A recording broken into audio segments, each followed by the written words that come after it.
नांदेड़ शहर के खदीम मोंडा टावर पर अजीम हुक्मरान सम्राट पृथ्वीराज चौहान के मुजस्समे की तामीर के लिए मुंतखब करदा जगह का खूबसूरती से तज़ीन व आराइश की जाएगी। मंगल के रोज़ साबिक़ वज़ीर आला व रुकन पार्लियामेंट अशोक चौहान के हाथों इस मुकाम का संग बुनियाद रखा गया। जल्द ही खदीम मोंडा टावर पर सम्राट पृथ्वीराज चौहान का मुजस्समा नस्ब किया जाएगा। इस मंसूबे के लिए माली इमदाद की मंजूरी के लिए म्यूनसिपल कॉरपोरेशन के साबिक़ अपोजिशन लीडर दीपक सिंह रावत ने भरपूर कोशिशें की और मुसलसल पैरवी की, जिसके नतीजे में आखिरकार कारपोरेशन ने फंड की मंजूरी दे दी। संग बुनियाद की तकरीब में म्यूनसिपल कॉरपोरेशन के साबिक़ अपोजिशन लीडर दीपक सिंह रावत, प्रवीण साले, अमित तेहरा, दिलीप सिंह सोडी, दिलीप ठाकुर समेत राजपूत नासिक फोर्स तंजीम के ओहदेदारान और बड़ी तादाद में राजपूत बरादरी के अफराद मौजूद थे। मुजस्समे की तामीर के मामले के हल के होने पर राजपूत बरादरी की जानिब से साबिक़ वज़ीर आला अशोक चौहान को एजाज़ से नवाजा गया।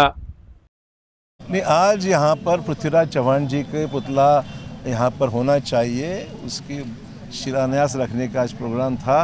लोगों के राजपूत समाज की ओर से, राजपूत टास्क फोर्स की ओर से या कई दिनों से ये मांग चल रही थी कि यहाँ पर पुतला बनाना चाहिए और आज वो मांग पूरी हो गई है। महानगर पालिका ने तकरीबन 1 करोड़ का बजट प्रोविजन और ट्रस्ट को मान्यता दी है और इसीलिए शायद ये काम अभी गति से होगा और नांदेड़ शहर में ऐतिहासिक जो टावर है उस क्षेत्र में बनने जा रहा है, इसका एक अलग महत्व है।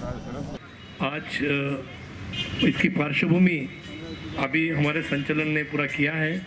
सबसे पहले मेरे सभी राजपूत सजाती बांधवों को मैं मेरा जय महाराणा और व्यासपीठ विराजित आमचे राज्याचे माजी मुख्यमंत्री तथा राज्यसभेचे खासदार आमचे नेते अशोकरावजी चव्हाण साहेब, तसेच माजी सभापती अमित सिंहजी तेहरा, माजी महापौर अजय सिंहजी बिसेन, क्षत्रिय समाजचे आमचे अध्यक्ष माझे मित्र राजूसिंह अग्निवंशी, प्रवीणजी साले, दीपू सिंह सोडी व तसेच आमचे मित्र मनसेचे जिल्हाध्यक्ष मोंटेसिंग जागीरदार। आज विशेष म्हणजे साहेब एक आनंदाची बाब आहे की आम्हाला प्रत्येक वेळेस संघर्ष करावा लागला, कारण की आम्ही राजपूत समाजाचा इतिहासच आहे की आम्हाला नेहमी संघर्षच करावा लागते।